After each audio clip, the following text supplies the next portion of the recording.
Hello, in this video I'm going to show you what to do when the auto brightness on your Redmi Note 7 Pro isn't working.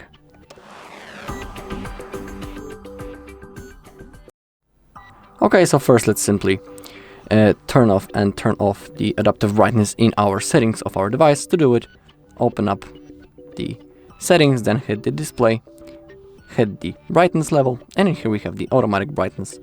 Let's turn it on and then let's turn it off, because even such a small detail might help with the proper working of your automatic brightness. Also, we can clear essentially the front of our camera by that with some microfiber, for example. Sometimes there's a chance that the sensor is basically dirty, and that is why the automatic brightness doesn't want to work properly. Also, you can simply open up the settings and go to the app site to check if you have some software updates possible to download. If you have, simply download them.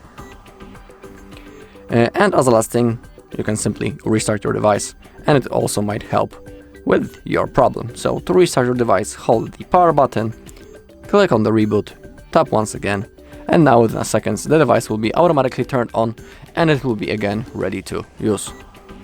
Alright, that's all in this video. Thank you all for watching. If you found this video helpful, please leave a like, comment and subscribe.